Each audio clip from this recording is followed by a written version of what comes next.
y a une phrase que j'entends tout le temps chez les femmes médecins, c'est dur mais je tiens. Et j'ai envie de demander, mais jusqu'à quand? Et surtout, à quel prix? Aujourd'hui, Dominique Mas, coach spécialisé dans l'accompagnement des femmes médecins, va nous développer le sujet hypersensible, très très dur émotionnellement à accepter à tous les femmes médecins expérimentés. Dominique, bonjour.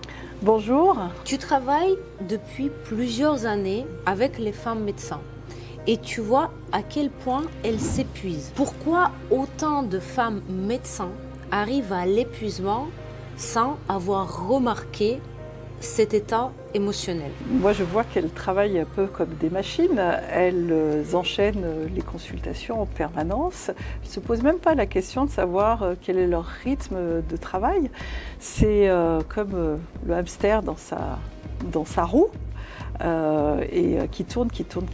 Et si elle arrête de faire tourner la roue, elle tombe. Donc moi c'est comme ça que je les vois souvent. Et dans ta pratique, comment est-ce que tu as remarqué cette chose-là et comment tu as pu corriger cet état ou bien ce mindset, cette habitude de travail?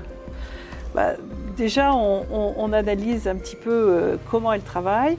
Moi, je leur montre comment prioriser les choses. Il y a un certain nombre de choses qu'elles peuvent lâcher, qu'elles peuvent déléguer. Donc, on priorise beaucoup. Ça ne veut pas dire enlever, mais ça veut dire donner une priorité à certaines choses et peut-être à la fin supprimer certaines autres. Mais pour nous, c'est hyper intéressant parce qu'on ne sait pas qu'est-ce qui se passe à l'intérieur du cabinet. Qu'est-ce qu'elle fait, la femme médecin? Qu'est-ce qui fait le médecin en dehors de consultations? En dehors des consultations. Déjà, elles arrivent le matin, elles sont avec des mails, des résultats d'examen, il faut les lire. Alors, soit elles arrivent en avance, soit elles n'arrivent pas en avance, mais toujours est-il qu'il y a tout ce travail de lecture de mails, de résultats d'examen, etc.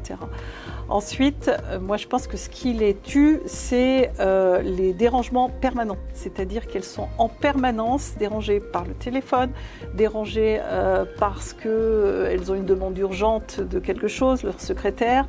Et ça, c'est parce qu'elles l'acceptent. Après, on retravaille là-dessus parce qu'on peut ne pas accepter ce genre et mettre un cadre, comme j'indique tout. Vraiment. Donc, elles commencent comme ça. Et puis, une consultation, c'est jamais la même. Une consultation, certes, ça a la même cotation pour tout le monde, mais c'est jamais la même. Ça peut être une consultation compliquée, comme ça peut être une consultation tout à fait simple.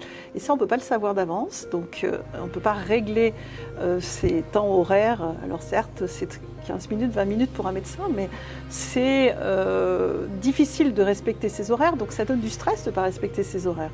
Plus on est fatigué, moins on respecte les horaires. Moi, j'ai vraiment vécu ça, c'est-à-dire que chaque fois que j'étais très en retard, c'est parce que j'étais fatiguée. Et ça, c'est un signe quand même. C'est un signe d'épuisement. Donc, voilà.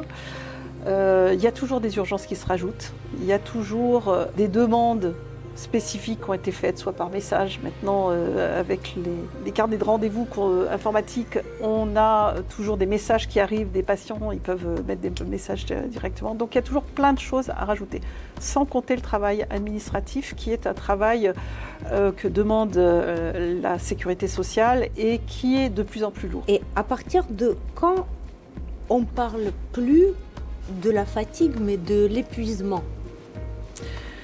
Alors, moi, je pense que l'épuisement, c'est quand déjà on redoute de pousser la porte de son cabinet. Moi, j'ai eu des clientes, qui étaient dans cette difficulté-là. Elles redoutaient tous les matins, elles avaient la boule au ventre pour arriver à leur cabinet. Donc ça, c'est un signe vraiment d'épuisement. Ça veut dire on n'a pas vidé le sac à dos la veille. On repart avec la même charge mentale que la veille. Ça, c'est pas normal. Il faut que tous les jours, on reparte à zéro sur la charge mentale. Il y a aussi quand, comme je le disais tout à l'heure, le retard, le fait de prendre beaucoup de retard. Il y a aussi le fait de ne plus supporter ses patients, de devenir cassante, agressive. Et puis, c'est surtout aussi en rentrant chez soi, Moi, j'appelais ça le tunnel. Je rentrais dans un tunnel quand je partais le matin. Je rentrais dans un tunnel et j'avais l'impression que ce tunnel, c'était tout noir jusqu'à ce que j'en sorte. Mais sauf qu'il me restait plus une once d'empathie quand j'arrivais à la maison. Et là, je manifestais vraiment des signes d'épuisement, agressivité, difficulté à supporter les enfants. Il ne fallait surtout pas qu'ils disent qu'ils soient malades, parce que là, c'était un de trop. Donc, c'était vraiment ça aussi. Pour les femmes, c'est difficile. Oui, effectivement, c'est hyper difficile à vivre au quotidien. Et à ton avis, pourquoi les femmes médecins tiennent plus que les autres, mais elles s'effondrent brusquement? Alors, oui, c'est vrai que les femmes médecins, alors je ne sais pas si elles tiennent plus que les hommes, mais en tout cas, elles ne tiennent pas de la même façon. Elles ont, de parce que c'est des femmes, elles ont l'habitude de mener des multitâches. Bon, c'est peut-être un peu sexiste, mais c'est comme ça. Les femmes sont quand même. C'est un sexisme, en fait, on va dire à l'inverse. Ouais, voilà. Une fois dans la vie. Les femmes sont capables de faire des multitâches, donc elles ont l'habitude. Et du coup, elles en rajoutent. Et surtout, elles n'arrivent pas, quand elles sont dans le professionnel, à rester dans le professionnel, et quand elles sont dans le perso, à rester dans le perso. Tout ça, ça trique. Et je pense quand même qu'elles s'occupent un peu plus de la vie personnelle de la famille que les hommes, bien qu'il y ait des hommes, alors là j'en connais, qui partagent complètement les tâches de la famille. Hein. Mais en règle générale, les femmes ont un double métier. Elles rentrent à la maison, elles ont un deuxième boulot.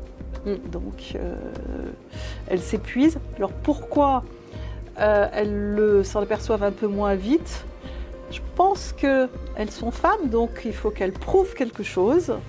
Et moi, perso, j'ai à un moment donné voulu être à la hauteur des hommes, si ce n'est pas au-dessus des hommes, pour pouvoir être tranquille. Donc, du coup, elles ont vraiment besoin de prouver que leur situation de femme ne les rend pas un peu inférieures ou quelque chose comme ça. En tout cas, moi, j'ai vécu ça. Alors, c'était peut-être il y a quelques années, mais j'ai vécu ça.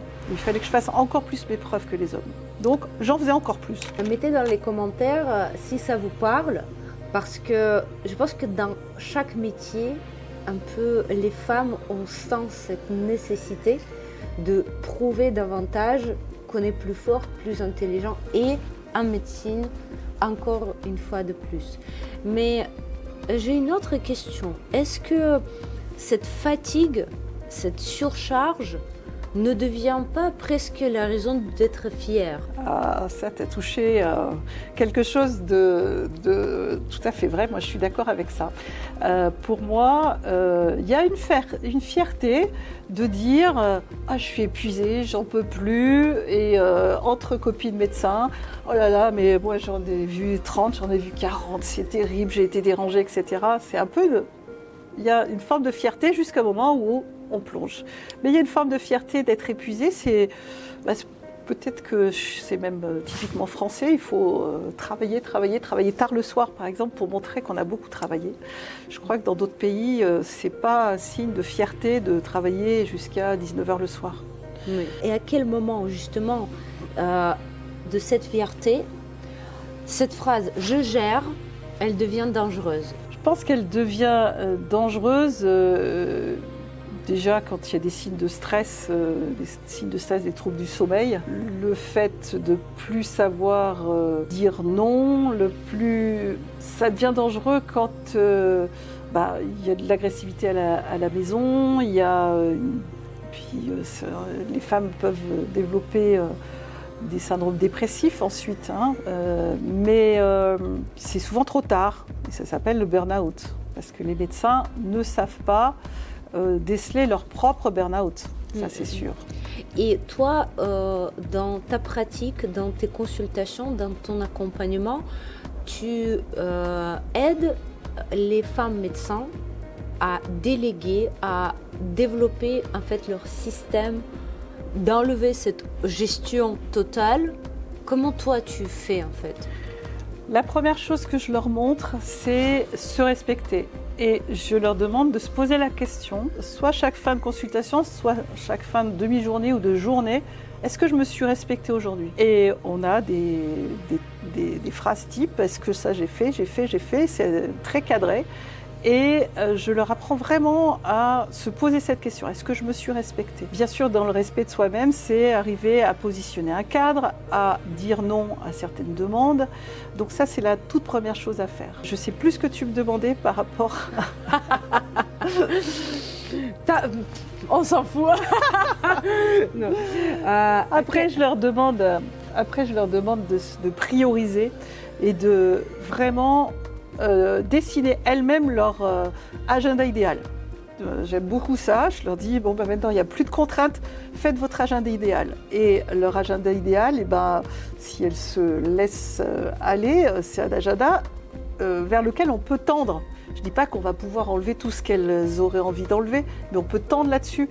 Et à chaque fois, on met des priorités et on enlève certaines choses et on trouve le moyen de déléguer certaines autres choses jusqu'à ce que cet agenda soit suffisamment aéré pour que ce soit respirable.